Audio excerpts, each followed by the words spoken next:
ये 27 से 28 जून को तमिलनाडु जा रहे हैं और उससे इनकी स्टालिन से स्पेशली बात हो रही है।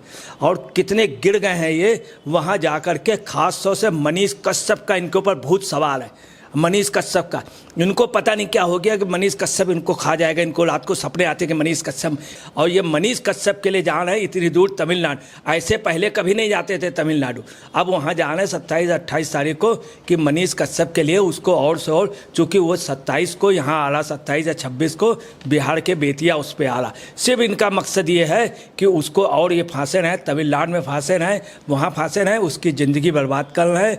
मगर तमिलनाडु गवर्नमेंट जब से वो गया है तब से तमिलनाडु में हाय हाय किचकिच है। वो सेंथिल जो था वो उसका भाई जेल चला गया, जो ठेकेदार था जुम्मेदार वो चला गया। मांझी जी सुनते रहे, फिर मांझी जी ने कहा कि आप सब लोगों का क्या निर्णय, बोले तुरंत इमीडिएट जनता दल से हमेशा के लिए संबंध तोड़ लिया जाए।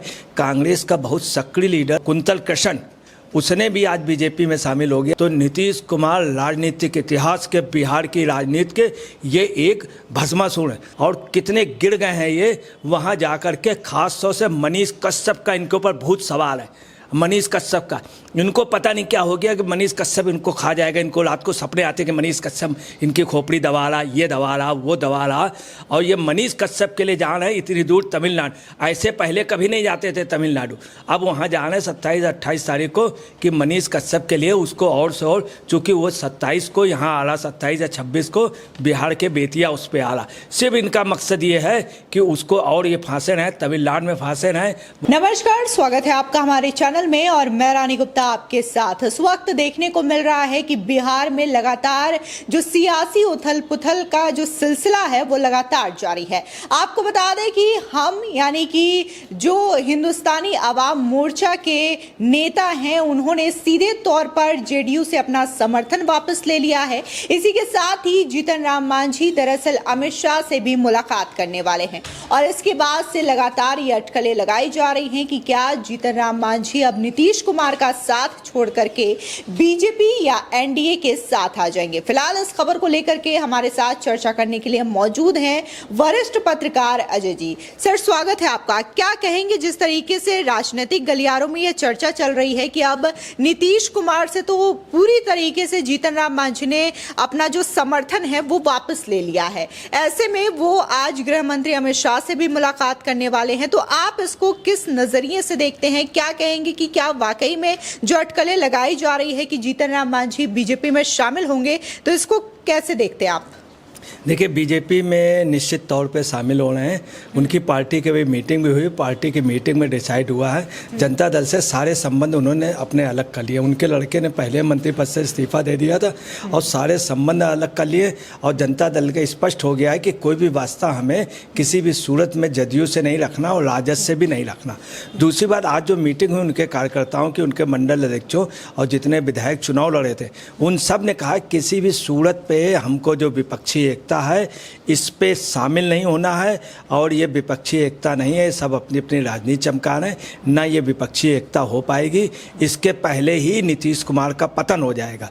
उनके कई अध्यक्षों ने कहा साहब, जब कोई जहाज बिल्कुल डूब रहा है, आधे से ज़्यादा डूब गया है, जहाज जर्जर है, तो जब हमारे पास नया जहाज है तो हम क्यों पुराने जहाज में बेवजह इतनी बेइज्जती भी सह रहे हैं, तो हम क्यों यात्रा कर रहे हैं? और जो हमको डुबोने के लिए हमसे कह रहे हैं कि अपने में विलय कर लो, स्पष्ट उन्होंने कहा है, तो हम क्यों ऐसे लोगों के साथ रहे?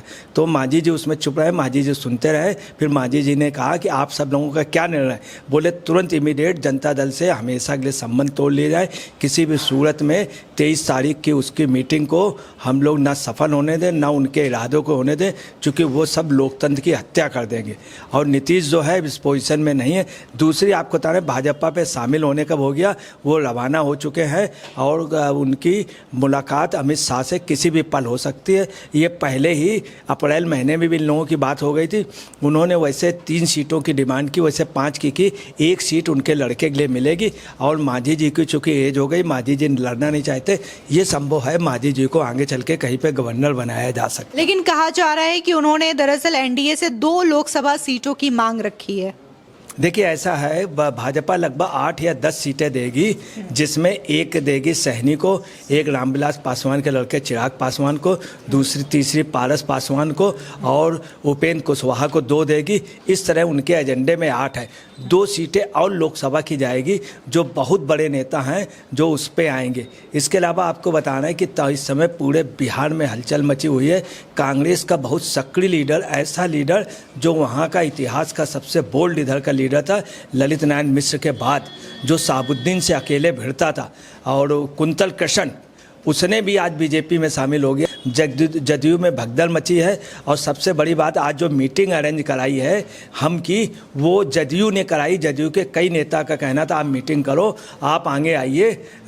तो ये हुआ कि बिल्ली के गले में घंटी कौन बांधे, तो ये हम के कार्यकर्ताओं को हम आगे आ रहे हैं। तो जदयू के काफ़ी लोगों ने समर्थन दिया कि अब हम खुल करके आपके साथ होंगे। दूसरी बात है, आज नीतीश ने क्या कहा है, उन्होंने कहा हमने कह दिया है, हमने कह दिया या तो पार्टी को मर्ज करता है या फिर कुछ बोलता नहीं है।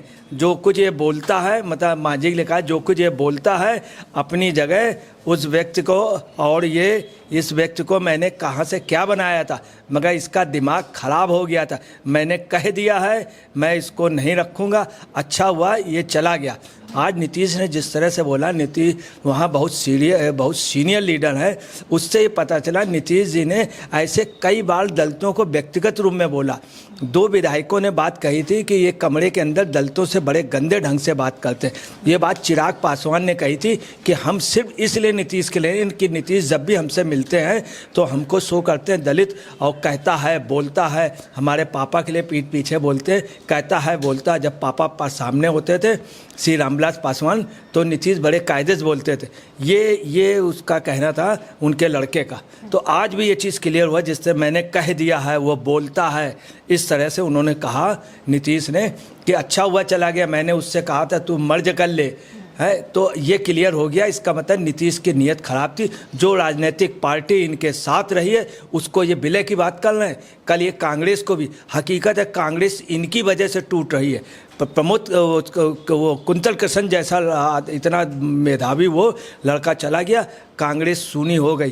कांग्रेस का सिंदूर था वो बिहार का, और उसका जाना बीजेपी में सिर्फ उसने कहा है कि नीतीश कुमार पूरी कांग्रेस ख़त्म कर देंगे। कांग्रेस ने आत्मसमर्पण कर दिया।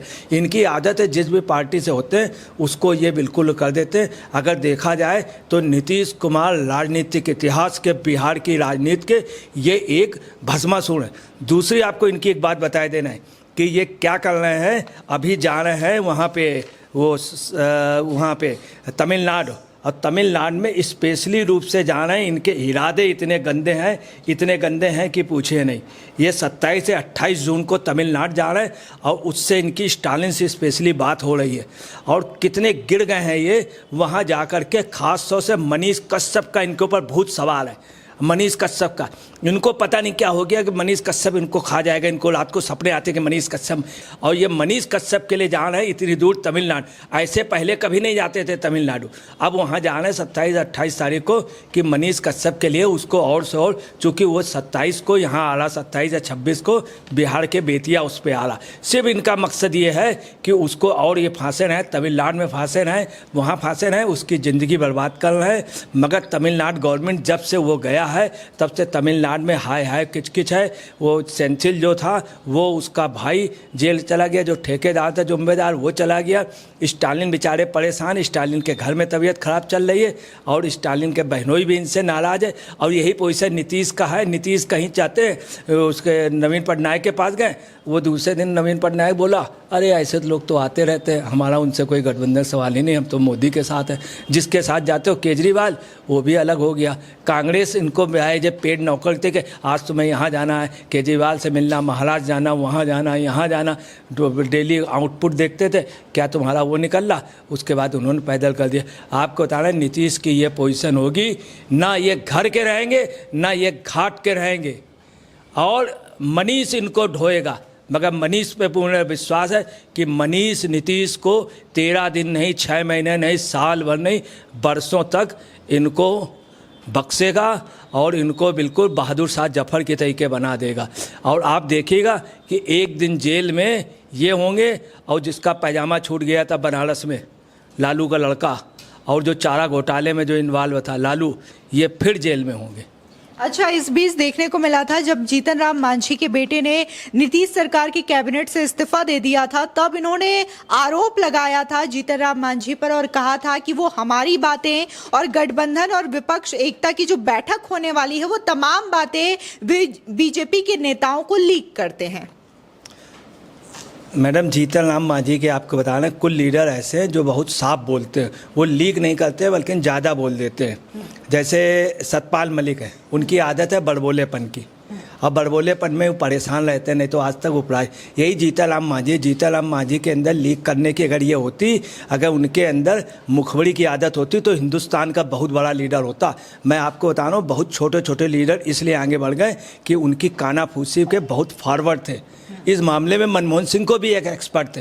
तमाम लीडर ऐसे रहे कांग्रेस में जो अध्यक्ष बने कि वो बातचीत में, जैसे चिदम्बरम, एंटोनी, ये लोग पब्लिक लीडर नहीं थे, ये कान में बात करने के ये थे। जीतन राम मांझी, ये नीतीश कुमार में आदत रही कि राबड़ी देवी के पास कुछ, उनके पास कुछ, अडवाणी के कान में कुछ और मोदी के कान में कुछ। यही बात बीजेपी के लीडरों ने कही थी कि ये सबसे, सुषमा स्वराज ने एक बात कही थी, ये जब भी किसी के कान के पास बात करता है तो कुछ और होती है दूसरे के कान के पास। ये नीतीश कुमार में आदत है। जीतन राम मांझी ने अच्छा चीफ मिनिस्टर रहा, उसने जितने ऑर्डर किए हैं, बस वो दलित है, दलित के कारण नीतीश को दो नफरत है, एक यादवों से नफरत है और दूसरी नीतीश को जो नफरत है दलितों से।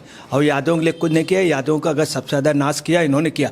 उस समय यादव ब्रिगेड बन जाती, नीतीश ऐसे थे जब लोकसभा में, उस समय लोकसभा के उसमें बैठाए गए थे एक बार ये, और इन्होंने उस समय मांग नहीं होने दी, वरना यादव ब्रिगेड बन जाती। अटल बिहारी वाजपेयी की ये इच्छा थी, अटल बिहारी वाजपेयी की इच्छा थी, और अटल बिहारी वाजपेयी को उसमें वास आउट करने में इन्हीं का हाथ था। और वास्तव में लालू के विरोधी, लालू के कुछ भी हो, लालू का एक कैरेक्टर कहेंगे, वो अगर भाजपा विरोधी रहा तो रहा, मगर नीतीश नहीं है। नीतीश जो है ये बेपेंदी के लोटे हैं, ये बेपेंदी लोटे। तो आपको बता रहे हैं, ना ये घर के रहेंगे, ना घाट के रहेंगे, और ना ही उस वाले घाट के रहेंगे। फिलहाल अजय पत्रकार जी ने सीधे तौर पर नीतीश सरकार पर बड़ा हमला बोला है और जिस तरीके से पूरी जो बिहार में सियासत चल रही है इस पर इन्होंने अपनी राय प्रस्तुत की है। फिलहाल इस पूरे मामले को लेकर के आपकी जो भी राय हो हमारे कमेंट सेक्शन में जरूर बताएं। धन्यवाद।